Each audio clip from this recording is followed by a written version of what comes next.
That's Emily Bell with Back to the Way I Was, a song you've heard me play several times now. You know, when we first got this CD in Technicolor, I thought, wow, what a great album. And it seems like everybody else thought the same thing because almost overnight, Emily Bell is everywhere. She's blowing up on social media. Emily Bell joins us tonight on That Modern Rock Show. Have you had time to catch your breath? You know, actually, this is the first week that I've had a minute to be able to catch my breath. Yes, it's been amazing and pretty intense. And I believe you got some airplay right out of the box on satellite radio. You know, yeah, it really did push the record far ahead as far as its exposure. You know, Ron and Fez played us on their show on Sirius XM, and you know, I mean, the day after, you know, my music video views of Back to the Way I Was just spiked by, 2,000 or so. It was pretty amazing. Yeah, and it's a good song and video to use as an introduction to the world. You know, why did you choose that song in particular, Back to the Way I Was? Well, I think that song speaks a lot to what I'm trying to say in the record, or what I'm trying to get across. I'm moving from California back to Texas. That was a big jump for me, a big move, and that song really captures, me journeying back to my roots. And I also think that it resonates with people. It's probably one of the most modern-sounding songs. I feel like it leans itself towards being radio-friendly, and yeah, it's the first song off the record. It's really heavy and rockin', and I just love it because the raw aspect that the music has really gives me a chance to wail vocally.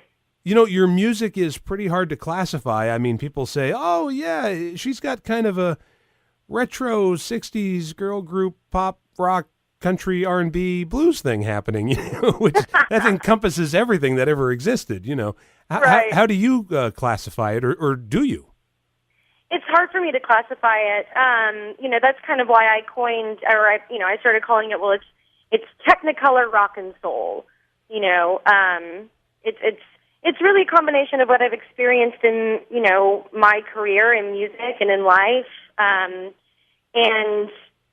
I think it's important to create something different. And, I kind of don't like the word, genre bending or, I just did what I wanted to do, and I combined a lot of things that I love about music. And, of course, I wanted to do something different and possibly that might be difficult for people to pinpoint, But at the end of the day, it's rock and soul. Very cool. We're talking to Emily Bell. The new CD is in Technicolor. I want to give the audience another taste from the record. One of my favorites is Hey Baby. I sort of like this rapid machine gun fire delivery you have right. in some of the verses. Can you tell us a little bit about that song and how that came together? Well, that was one of the songs on the record that was really a true collaboration between me and the producer of the record. And he also co-wrote it, John Evans.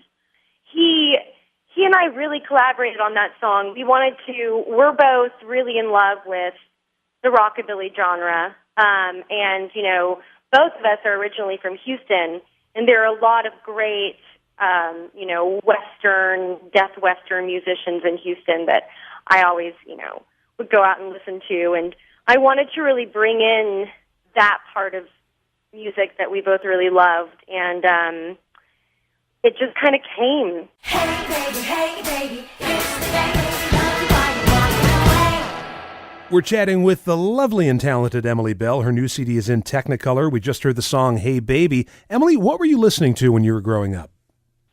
I was really into, let me see, the first tapes that I had was the Beach Boys and Asleep at the Wheel. I was listening to a lot of Janis Joplin and the Rolling Stones. I also loved Eric Clapton, and just a lot of different people. Elton John, the Grateful Dead, all the greats. Indeed. Now, I'm sure anybody listening to this is probably saying to themselves, where can I get this record? Can they walk into a record store and get it, or do they have to go to your website?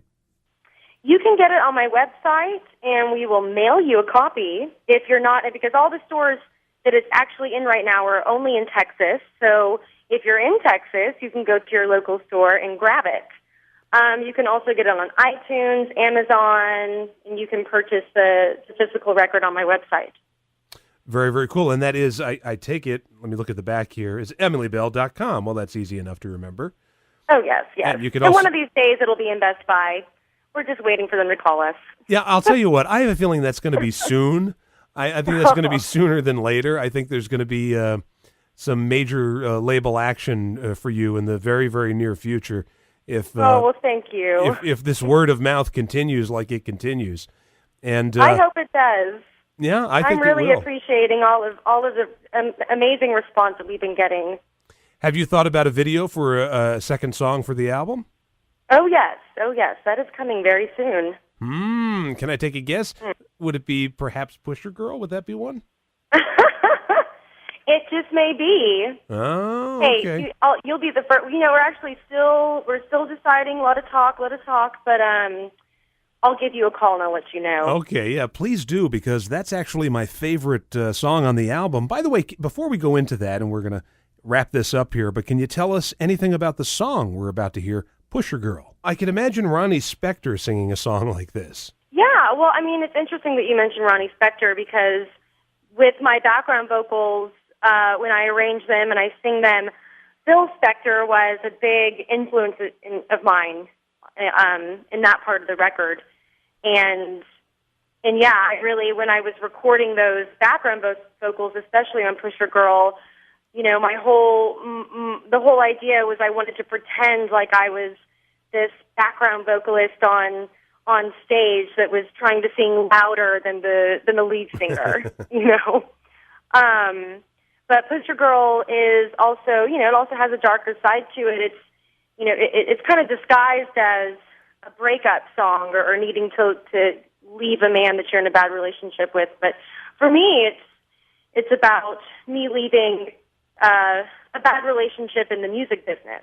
Oh. And what I've experienced in my younger life, being a songwriter and, you know, trying to make it, and perhaps being influenced by other people, and it became a negative relationship, and needing to get out of that and hold your power in this industry, because that's very important. Well, thanks so much for chatting with us, Emily. It's been a pleasure, Ghosty. Well, now, oh, no, oh, you're a pusher girl.